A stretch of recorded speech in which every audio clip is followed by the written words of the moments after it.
ብዙ ሰዎችን ለሞት እየዳረገ ያለው የጉበት ስብ በሽታ ምንድን ነው? ለመሆኑ ይሄ ፋቲ ሊቨር የምንለው በሽታ ምን ያህል እንደሆነ ስንቶቻችሁ ታውቃላችሁ? ይህን ቪዲዮ ብታዳምጡ ምልክቶቹ ምን እንደሆኑ እነግራችኋለሁ። ታዲያ እነዚህን ምልክቶች የምታዩ ሰዎች በአፋጣኝ ሕክምና መሄድ ያስፈልጋል። ምክንያቱም ጉበታችን ሲጎዳ ወይም ደግሞ በስብ በሚሞላበት ጊዜ ስራውን በአግባቡ መስራት ስለማይችል በሰውነታችን ውስጥ ያሉ መርዛማ ነገሮችን ማስወገድ ስለማይችል ለሞት የሚዳርግ ነው። እንግዲህ የጉበት ስብ የሚከሰተው በጉበት ሴሎች ውስጥ ከመጠን በላይ የሆነ ስብ ሲጠራቀም ነው።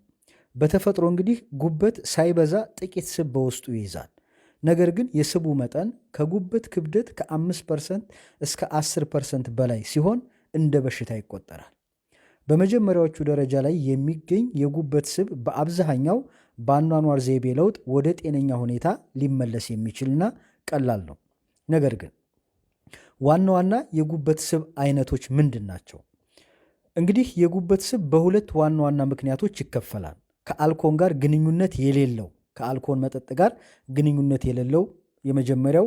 ይህ በብዛት የሚከሰተው ከመጠን በላይ ውፍረት፣ የደም ስኳር እንዲሁም ደግሞ ከፍተኛ የኮሌስትሮል መጠን ጋር ተያይዞ ነው። ከአልኮል መጠጥ ጋር ግንኙነት የለውም።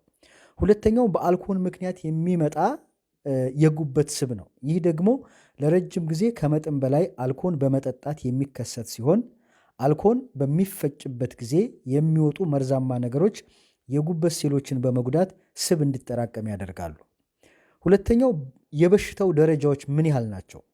የጉበት ስብ ካልታከመ እነዚህን አሁን የምነግራችሁን 4 ደረጃዎች ሊያልፍ ይችላል።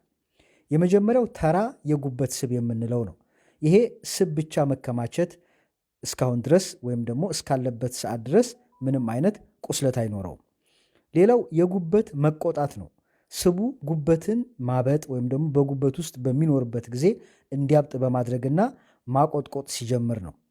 ሌላው የጉበት ጠባሳ የምንለው ነው። እንግዲህ ይሄ መቆጣቱ በጉበት ላይ ጠባሳ መፍጠር ሲጀምር የምናየው ነው። ሌላው ሲሮሲስ የምንለው ነው። ጉበት በጣም በጠባሳ ተሸፍኖ ስራውን ማከናወን ሲያቅተው፣ ይህ በጣም አደገኛ ደረጃ ነው። ይሄ ሲሮሲስ የምንለው ማለት ነው። እንግዲህ ምልክቶቹ ምንድን ናቸው? የጉበት ስብ ዝምተኛ በሽታ ወይም ደግሞ ዝምተኛ ገዳይ ይባላል። ምክንያቱም በመጀመሪያዎቹ ደረጃ ላይ ምንም አይነት ምልክት ላያሳይ ይችላል። ምልክቶቹ ከታዩ ግን የሚከተሉትን ያጠቃልላል። የመጀመሪያው ከፍተኛ የድካም ስሜት፣ በሆድ የላይኛው ክፍል በስተቀኝ በኩል የህመም ወይም ደግሞ የመጨምደድ ስሜት መሰማት፣ ያለ ምክንያት የሰውነት ክብደት መቀነስ። እነዚህ እንግዲህ የጉበት ስብ በሚኖርበት ጊዜ የሚታዩ ምልክቶች ናቸው። ሌላው ተጋላጭ የሚያደርጉ ሁኔታዎች ወይም ደግሞ ለጉበት ስብ መከማቸት የሚያጋልጡ ሁኔታዎች ምንድን ናቸው? የመጀመሪያው ከመጠን በላይ ውፍረት ነው። በተለይ ሆድ አካባቢ ላይ የሚከማች ስብ ወይንም ደግሞ ቦርጭ ነው።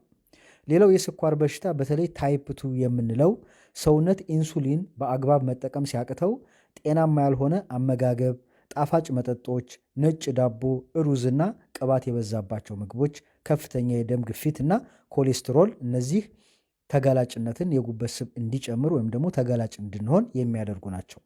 መፍትሄዎቹና ጥንቃቄዎቹ ምንድን ናቸው? የመጀመሪያው ለጉበት ስብ ተብሎ የተዘጋጀ ልዩ መድኃኒት የለም። ዋናው መፍትሄ የአኗኗር ዘይቤን መቀየር ነው።